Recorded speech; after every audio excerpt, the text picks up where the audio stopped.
ಸ್ನೇಹಿತರೆ, ಕೆಲವು ಸಲ ನಿಮ್ಮ ಫ್ಯಾಮಿಲಿಲಿ ಅಥವಾ ನಿಮ್ಮ ಫ್ರೆಂಡ್ಸ್ ಅಲ್ಲಿ ನೀವು ಕೇಳಿರ್ತೀರಾ, ರಿಪೀಟೆಡ್ ಅಬಾರ್ಷನ್ಸ್ ಆಗ್ತಾ ಇರುತ್ತೆ. ಅಂದ್ರೆ ಫಾರ್ ಎಕ್ಸಾಂಪಲ್ ಕನ್ಸೀವ್ ಆಗ್ತಾರೆ, ಸೆಕೆಂಡ್ ಮಂತ್ ಥರ್ಡ್ ಮಂತ್ ಅಲ್ಲಿ ಅಬಾರ್ಟ್ ಆಗ್ಬಿಡುತ್ತೆ. ಕೆಲವೊಂದ್ಸಲ ಫೋರ್ತ್ ಮಂತ್ ಅಲ್ಲಿ ರಿಪೀಟೆಡ್ ಆಗಿ ಅಬಾರ್ಷನ್ ಆಗುತ್ತೆ, 4 ಸಲ 5 ಸಲ.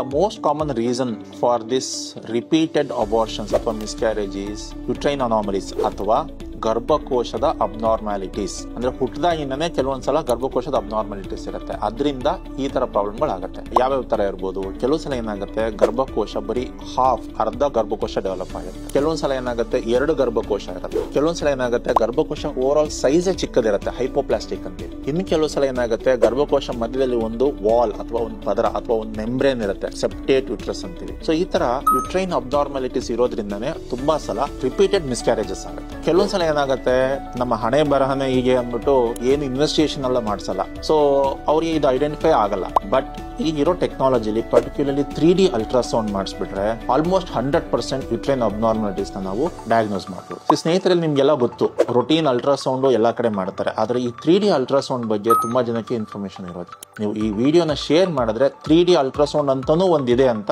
ನೀವು ನಿಮ್ ಫ್ರೆಂಡ್ಸ್ಗೆ ಹೇಳ್ದಂಗಾಗತ್ತೆ. ಹಾಗಾಗಿ ಈ ಪೇಜ್ ನ ಫಾಲೋ ಮಾಡಿ ಮತ್ತೆ ಸಬ್ಸ್ಕ್ರೈಬ್ ಮಾಡಿ.